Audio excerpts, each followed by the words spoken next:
sentido não. Para cá. Tá certo. Estamos já às portas do Natal, né? Hoje, como eu disse, a liturgia nos canta com Isaías: Horat et Sheli des super.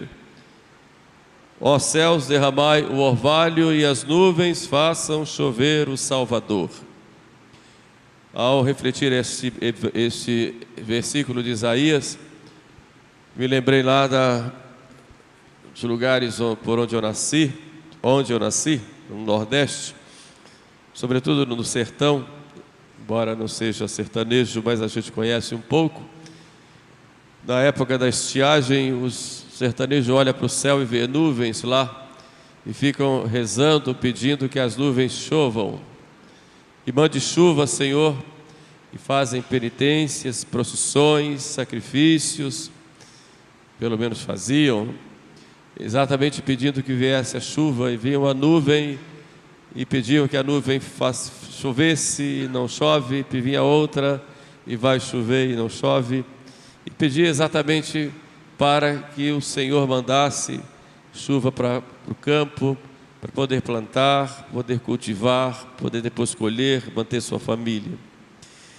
Este anseio, né, para que a chuva viesse, é o mesmo anseio que toda a humanidade tinha e tem pela vinda do Salvador. Desde a criação do mundo e do pecado de Adão, que o homem ansiava o restaurador das nações, o grande que viesse cuidar de todos e reunir todos os povos. O mesmo povo hebreu, as profecias eram várias que ansiavam: as nuvens façam chover o Salvador, desça do céu o Salvador para nós. Esse desejo do Salvador é inerente a todo o gênero humano. Nós precisamos de Deus, e Santo Agostinho nos diz que nosso coração anda inquieto enquanto não encontra repouso em Deus. Esse grito do Horat et Sheli, roceai aos céus, derramai o orvalho, não é apenas um grito litúrgico, como na missa de hoje, mas ele brota da alma que conhece a sua pobreza e espera tudo de Deus. Por isso, esse domingo é muito importante para nos prepararmos e darmos um valor maior a esta celebração do Natal do Senhor. Subirei ao altar de Deus, ao Deus que alegra a minha juventude. Por isso vou fazer hoje nessa homilia uma reflexão em 3 pontos para que vocês possam guardar bem. Primeiro, vejamos o que é esse Horat et Sheli, esse desejo profundo da alma que espera o Salvador. Olhemos depois a figura de João Batista, que nos chama à conversão, e por fim o exemplo pronto daquela que espera e que é atendida, Maria Santíssima. O primeiro movimento espiritual da nossa vida cristã é alimentar o desejo de Deus. Nós precisamos desejar a Deus constantemente. Podemos até cair muitas vezes, mas não podemos perder esse desejo. E a sociedade moderna procura reprimir esse desejo em nós. Mesmo nas festas litúrgicas, vamos ver hoje um culto, por exemplo, ao consumismo. O Natal é substituído como festa do Senhor para a festa do Papai Noel, a festa das compras, de muita comida, de muitos passeios, a festa de gastar logo o 13º que se ganhou, e tantas coisas vão substituindo aquele que é o principal, que é Deus que se fez homem, Deus que veio habitar entre nós. Isso como que reprime, ou aniquila, ou neutraliza aquele desejo que nós temos de Deus. Podemos até muitas vezes cair e caímos, mas o desejo de Deus nós nunca podemos perder. Este é o primeiro movimento que nós devemos alimentar em nós. Primeiro movimento espiritual, desejar a Deus constantemente. Minha alma tem sede de vós, dizia o salmista Davi. Minha carne por vós deseja como a terra ressequida, como a terra árida e sem água. Assim a minha vida, assim eu desejo, eu espero em vós, Senhor. Espero, desejo e quero.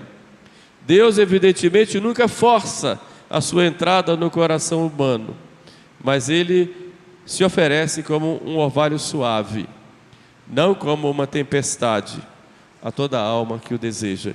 E notem que Deus vai suavemente, através de uma palavra, através de uma atitude, através de um acontecimento, Deus vai nos sondando, vai nos chamando, vai nos alimentando na vida espiritual, mas sobretudo vai entrando na nossa vida.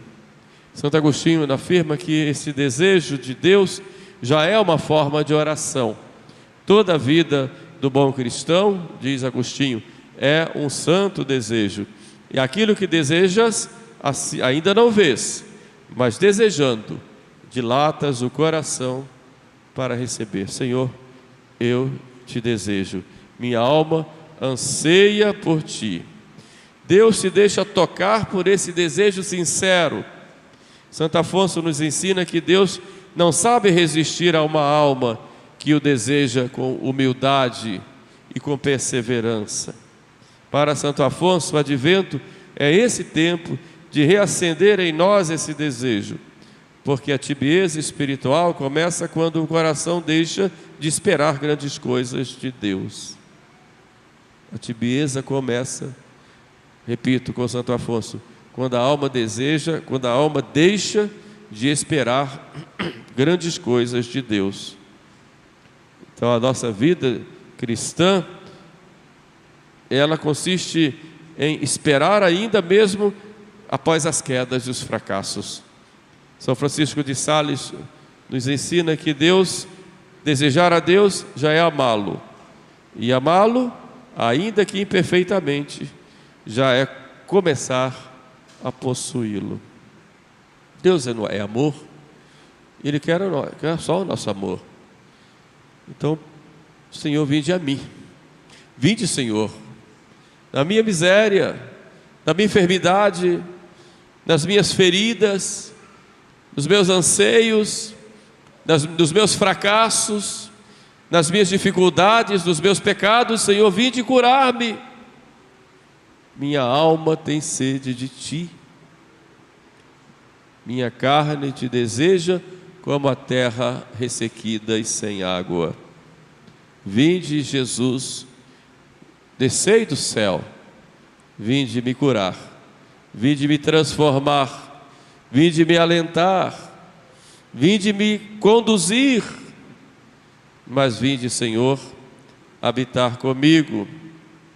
Então esse canto do Horate Coeli exprime precisamente isso, um coração dilatado que espera. Se nós queremos realmente ser fiéis, não podemos nos fechar no cansaço, no cinismo ou na autossuficiência. As pessoas hoje andam tão cansadas, e cansadas de si mesmas, ou tão cínicas, ou tão autossuficientes, acham que se bastam a si mesmas, e que sabem tudo, que podem tudo. Não. A alma que já não deseja intensamente a Deus, começa a envelhecer espiritualmente, ainda que conservem práticas exteriores. Não adianta só você cuidar da vida exterior espiritualmente. Posso fazer longas orações, posso fazer longas grandes penitências, posso ler a Bíblia toda, mas se eu não deixar que Deus penetre no meu coração e que me transforme por dentro, isso de nada me adianta. Eu vou cair na tibieza, vou ter uma religião só de casca, só de aparências. Então Deus tem que transformar a nossa vida, e é preciso se abrir para Ele, para a sua lei, para a sua vontade, para o seu amor. É preciso se transformar, preciso mexer dentro de nós. É preciso desejá-lo. Vinde, Senhor. Uma coisa que me chama a atenção e que às vezes eu paro para meditar é o exemplo da pedra do rio. Vocês certamente já viram muitos rios. Temos um rio grande aqui, né? Mas um rio que corre como uma cachoeira. E lá tem muitas pedras, né? E você pega uma pedra daquela que está envolvida com água, dia e noite com água, molhada. Tira aquela pedra e quebra a pedra. E a pedra dentro está seca ou está molhada? Está seca. Assim a alma de muitas pessoas que estão tão envolvidas por Deus, tantas graças, ouvem tantas pregações, fazem tantas orações, leem tantos livros bons, tantos exemplos de santos, tantas e tantas graças, mas o coração é tão endurecido que quando se quebra não tem nada dentro, é pedra seca. Não deixe o amor de Deus entrar. O orgulho impede a pessoa, a sua autossuficiência impede, os seus vícios impedem, enfim, a pedra tão envolvida por tantas graças, termina ficando seca por dentro, por causa da sua dureza de coração. É isso que diz Dom Chotar, que a alma que já não deseja intensamente a Deus começa a envelhecer espiritualmente, ainda que conserve as práticas exteriores. Não frutifica, mesmo rodeada de graças. Olhemos em segundo lugar a figura de João Batista. É exemplo do jovem austero e que prega e vive uma conversão verdadeira. O Evangelho hoje nos coloca diante dele como modelo de uma juventude radicalmente entregue a Deus. Ele ensina que não há advento verdadeiro sem conversão real. E essa conversão deve acontecer sem dureza, sem desespero, mas com decisão. Outra coisa que me chama a atenção também são aquelas pessoas que dizem que já se converteram. Antes da minha conversão, depois que eu me converti, e muita gente usa essa expressão bonita, mas é preciso tomar um cuidado, porque a conversão, ela é contínua. Não é o fato de você ter se convertido que você está consumado na graça. Você pode cair. Quem está de pé, cuide que não caia. Vocês se lembram daqueles 3 apóstolos que estavam lá no Horto das Oliveiras com Cristo. 3 anos de convivência, de graças, mas naquela hora dormiam. Não puderam vigiar com o nosso Senhor, que sofria. E qual foi o conselho que Jesus deu? Vigiai e orai. O espírito está pronto, mas a carne é fraca. Portanto, vigilância e oração, porque a conversão, ela é contínua e ela só termina na hora da morte. Não posso dizer, eu estou convertido e não vou cair. Repito com São Paulo, quem está de pé, cuide que não caia. Essa conversão deve ser firme, sem dureza, sem desespero, sem escrúpulos. Consciência escrupulosa é doente. Tudo é pecado. E ao contrário da consciência laxa, que diz que nada é pecado. É preciso ter um equilíbrio. Mas é preciso buscar essa conversão sem inquietação, sem alvoroço, a inquietação, o alvoroço, a instabilidade, a ansiedade, e tudo isso é um terreno fértil para o demônio agir. E ninguém pode tomar decisões estando inquieto ou estando num estado de instabilidade. Não. É no estado de calma que se decide. Não no estado em que você está altamente emocionado. Não. Nessa hora não se decide nada, porque você pode decidir errado. Santa Teresa de Jesus nos adverte: Deus não se cansa de se dar a nós. Nós é que muitas vezes nos cansamos de pedir. Para ela, endireitar os caminhos, como fala São João, não é buscar uma perfeição imediata, como alguém que quer ganhar o tempo perdido, mas retirar os obstáculos principais em nossa caminhada de fé. Se eu quero pegar um terreno para plantar, a primeira coisa que eu tenho que fazer é limpar o terreno.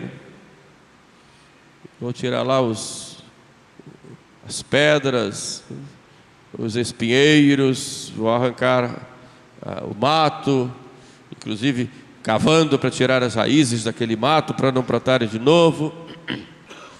Depois sim é que eu vou plantar.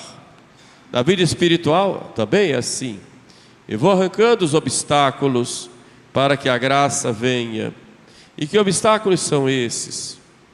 O apego ao pecado é um obstáculo. Acontece de pecar, mas nunca se pode se apegar a ele. Não se apega ao pecado, continue lutando sempre. O amor próprio, coloque-se sempre no lugar de Deus. Não, substitua esse amor próprio pelo amor de Deus. Falta de oração, quanto tempo se perde? Hoje, não tenho tempo, mas quanto tempo se perde? Nós não sabemos gerenciar nosso tempo hoje. Nos dispersamos facilmente. Todos temos dificuldades de concentração porque perdemos o hábito de nos concentrar. Porque perdemos tempo com futilidades. Então coloque a oração na sua vida. Coloque substitutivos, ou reze, uma boa leitura, ouvir uma boa palestra espiritual ou teológica, catequética. Para endireitar os caminhos é preciso, pois, buscar a perfeição, não de forma imediata, rápida, mas aos poucos, vá se corrigindo. Você já parou para pensar que há um ano atrás você podia estar nessa igreja ou em outra e que tinha coisas que você precisava melhorar, coisas que na sua vida eram necessárias que fossem tiradas, e você tirou durante esse ano? 365 dias você teve para isso. Estão com os mesmos defeitos, os mesmos maus costumes, as mesmas faltas. Não melhorou? Não melhorou porque não quis melhorar ou foi levando sem preocupação alguma? É claro que se esse terreno não ficar livre desses obstáculos, como Deus vai plantar na sua vida a virtude com a sua graça? Sempre com calma, com uma firmeza e com tranquilidade. Por isso é preciso se converter. E converter-se ou endireitar os caminhos significa, em primeiro lugar, cortar o nosso orgulho e as nossas vaidades. Todo vale se enche, diz São Gregório, com a humildade. E quando essa humildade substitui o amor próprio. Então, vamos combater o nosso orgulho. Mas eu não tenho orgulho. Só o fato de dizer que não tem já está tendo, porque todo mundo é orgulhoso. É um veneno terrível. Então vamos combater o orgulho. Combater o orgulho. Cortar a vaidade, né? Preencher os vazios da negligência espiritual com a oração e com a contemplação das coisas de Deus. E por fim, suavizar a dureza do coração e combater a impulsividade. A impulsividade faz muito mal. Fazer as coisas sem pensar, sem ponderar, é sinal de imaturidade. Quando você começa a pensar, refletir, ponderar os pontos positivos, negativos e decide racionalmente, tendo Deus como testemunha, você começa a ser maduro. Agora, se você se deixa levar pela impulsividade do momento, você não só se machuca, machuca os outros e demonstra que você pode estar velho com 70 anos, mas é um adolescente tardio, que não cresceu, parou no tempo. Se nós desejamos seguir a Cristo e não estamos dispostos a renúncias e ao abandono do pecado, é como alguém que prepara a casa para uma visita e não abre a porta. A graça supõe a natureza, por isso é preciso nós fazermos a nossa parte. Um jovem que tenta subir uma montanha corre o risco de cair se ele for correndo, mas é preciso subir com passo firme, então ele chega ao topo, sempre subindo, não precisa ter pressa e inquietação. Isso quer dizer que a conversão verdadeira ela não é impulsiva, mas ela é constante. Um dia de cada vez. Hoje vou ser melhor do que ontem. Hoje não vou fazer aquelas bobagens e besteiras que eu fiz ontem. Hoje eu vou ter mais cuidado com aquela situação como eu não tive ontem. Um dia de cada vez. Exemplo maior daquela que acolhe Jesus é Maria Santíssima, a jovem perfeita, totalmente entregue e disponível para Deus. Enquanto São João Batista prepara o caminho, Maria já é o caminho, já plenamente preparado. Nela, o Orate Coeli, que dissemos no início desta homilia, já é resposta imediata.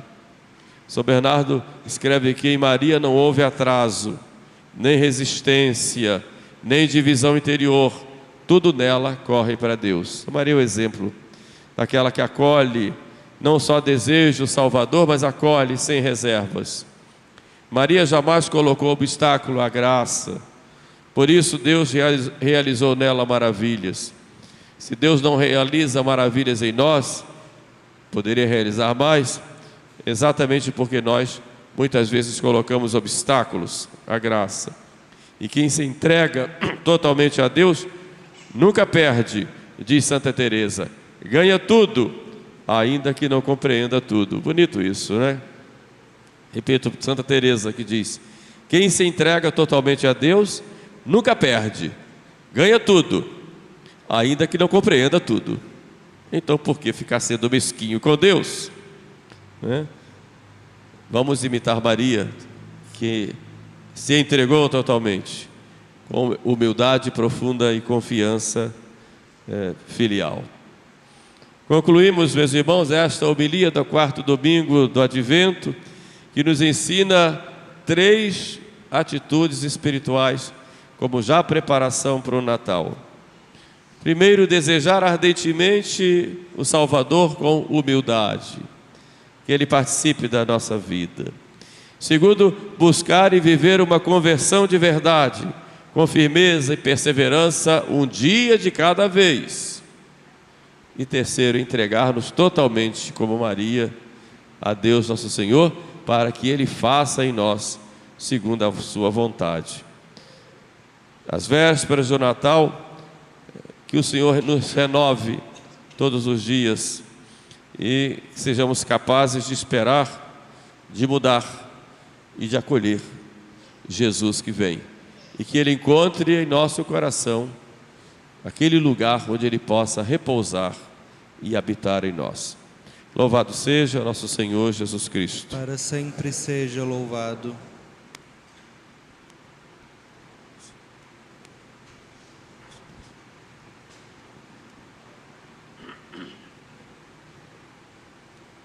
Creio em um só Deus, Pai Todo-Poderoso, Criador do céu e da terra, de todas as coisas visíveis e invisíveis, em um só Senhor Jesus Cristo, Filho unigênito de Deus, nascido do Pai antes